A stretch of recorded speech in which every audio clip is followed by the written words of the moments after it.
Waalaikumsalam warahmatullahi wabarakatuh. Tengku, akhir ini kan banyak anggapan bahwa Tengku disebutin oleh berita-berita bahwa Tengku saat ini sedang mengalami sekarat. Bagaimana Tengku menanggapi ini? Itu adalah satu propaganda bohong.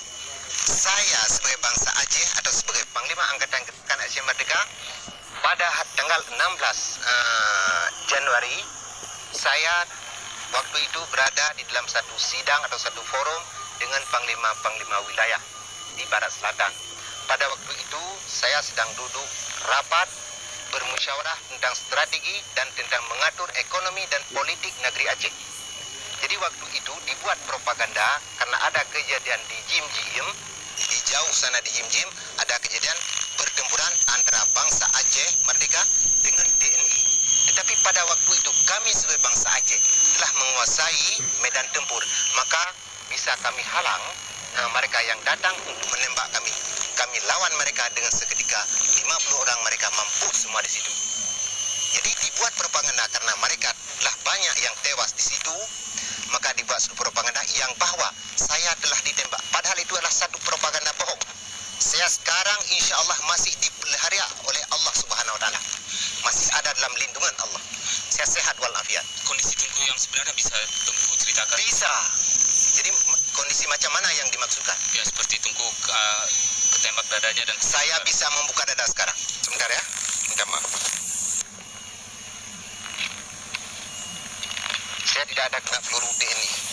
Itu adalah satu propaganda bohong yang dilakukan oleh TNI. Sebentar ya. Coba lihat. Dada saya bersih. Tidak ada bekas peluru. Pas kan? Nah, saya sehat. Tidak ada apa-apa. Karena peluru yang dibuat oleh TNI tidak bisa memautkan manusia kalau Allah tidak mengizinkan. Itulah.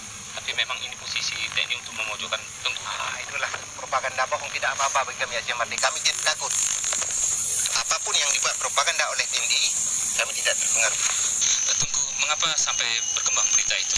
Itu adalah kebiasaan yang dilakukan propaganda oleh TNI untuk melemahkan semangat perjuangan Aceh Merdeka dan kepada orang-orang yang simpatisan untuk membantu perjuangan Aceh Merdeka sahabat kami di luar negeri. Tapi itu semua mereka tidak mungkin dipercaya karena apa yang dipropagandakan oleh Jawa itu adalah semua propaganda bohong. Saya sekarang dalam keadaan sehat walafiat dan segar bugar dan tidak ada lemah. Bagaimanapun caranya kami tidak ada sifat kelemahan untuk melawan imperialis kolonialis Jawa. Itulah. Tengku, ada tuduhan Tengku dipojokkan dalam posisi sebagai RPK pada tahun 76. Bagaimana Tengku menanggapinya? Apa? Saya sebagai anggota RPK? Iya. Itu tidak benar. Saya tidak ada urusan apapun dengan namanya Indonesia. Lahir dari ibu bapak saya menerima pendidikan Aceh. Dan saya tidak ada urusan apapun dengan namanya Indonesia. Semasa kecil saya paling bermusuhan dengan namanya TNI.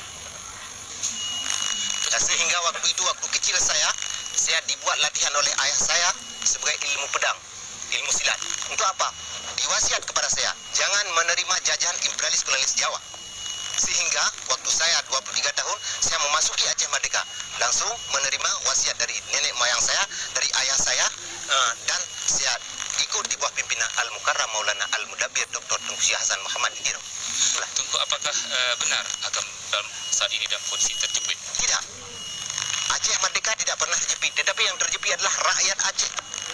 Itu yang kami sesali dan kami sayangi. Karena kenapa? Setiap hari bangsa kami ditindak, disiksa, diperkosa, dibantai, dicuri, dikuras harta kami setiap hari. Coba lihat di jalan-jalan raya. Apakah di jalan Takingon ini dan di jalan-jalan Bidi, Aceh Barat, Aceh Selatan, Aceh Timur, sampai ke Medan sana. Setiap hari bangsa kami dibantai. Dan kami paling sedih lagi karena dibunuh Tengku Nasruddin Daud. Itu adalah guru kami bangsa Aceh. Orang yang kami kasihi, orang yang kami sayangi. Mereka telah membunuh. Yang pertama dibunuh Tengku Bantakia. Yang kedua dibunuh Tengku Nasruddin Daud. Itulah satu perbuatan biadab yang dilakukan atas bangsa Aceh. Tengku, jika Asentiro sebagai wali Nanggro diangkat sebagai pemimpin ini, apakah Tengku itu sebagai panglima militer siap dalam arti Aceh berada dalam kesatuan Republik Indonesia? Saya dan wali negara tidak menerima Aceh dalam wadah Indonesia. Negeri Aceh adalah hak berdaulat untuk bangsa Aceh, tidak ada hak berdaulat untuk bangsa lain. sedang mengatur negeri Aceh tidak ada hak bagi orang Indonesia Jawa, hanya hak bagi bangsa kami Aceh. Kami ada 7 hak: hak darah, hak tanah, hak daulat, dan hak menolak penjajahan. Ya Allah, negeri Nanggro Aceh Darussalamnya